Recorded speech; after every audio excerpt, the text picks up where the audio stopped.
kemarin ini ya kan soal Paula nih. Kemarin itu kan Paula datang nih ke rumah ya kan, karena anaknya ulang tahun nih Bu ya kan, tapi dia pas datang gitu kan mau bawa hadiah, mau bikin surprise buat anaknya, tapi anaknya tidak ada gitu kan, dan dia bilang aduh Kenzo kok lupa yang undang mama gitu kan. Saya miris sekali ya kan, melihatnya seperti apa sih Bu ya kan, sebagai wanita sendiri gitu melihat mau surprise anaknya tapi anaknya tidak ada di rumah dan dia tidak tahu dan dia tidak dikabari gitu, keberadaan anaknya sendiri seperti apa nih Bu?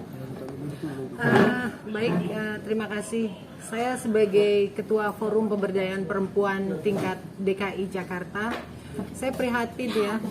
Saya prihatin sekali atas kejadian mereka. Secara urusan keluarga kita nggak ikut campur, tapi soal anak kita peduli.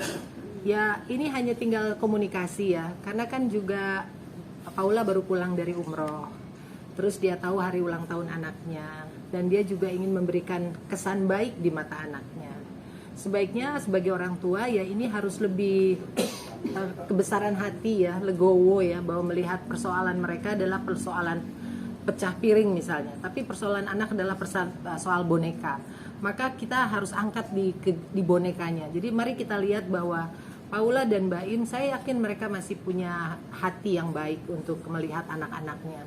Kita disuguhkan dengan berita yang sangat miris ya, seolah-olah Paulanya kena berselingkuh gitu, tapi belum tahu apakah benar atau tidak. Disampaikan juga oleh pengacaranya pagar makan tanaman gitu. Ini dibuktikan saja nanti di pengadilan mungkin itu. Tapi saya lebih concern sebagai seorang pengamat dari Forum Perempuan, berbesar hatilah untuk bisa menerima, tempatkanlah anak itu sebagai anak raja kalian gitu. Jadi berikan waktu untuk ibu ketemu anaknya, bapak ketemu anaknya. Banyak kok artis-artis yang lain juga anaknya dibawa waktu itu sama bapaknya.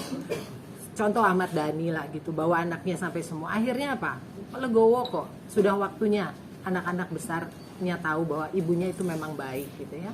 Jadi menurut saya sebagai pemerhati anak-anak, jangan lihat egonya gitu, karena masing-masing merasa, saya paham sekali mereka masih muda ya, mereka masih di 30-an gitu, aktualisasi diri mereka ingin melihat siapa yang paling hebat di sini, enggak, tapi pada saat nanti mereka tahu bahwa anaknya sudah besar, mereka bisa lihat video kalian semua loh.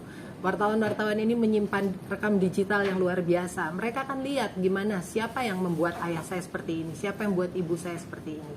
Maka kami menghimbau kepada seluruh orang tua khususnya, marilah kita sikapi dengan bijak, dan anak yang kita miliki, anak gak minta dilahirkan lah, percaya ya, anak gak ada yang minta dilahirkan, tapi anak terlahir karena izin Allah, dan anak itu punya maksud tujuan di dunia ini. Pasti untuk suatu hari yang kita nggak tahu, anak inilah akan mempertemukan kedua orang tuanya lagi. Saya berharap Paula dan Mbak Im bisa kembali, bisa baik lagi. Mari kita buang ego masing-masing dan berikanlah kepada anak-anak kita edukasi yang baik, karena mereka akan menjadi ayah di kemudian hari. Ayahnya adalah prototipe anaknya adalah prototipe ayahnya. Itu yang saya berikan informasi kepada kalian. Terima kasih.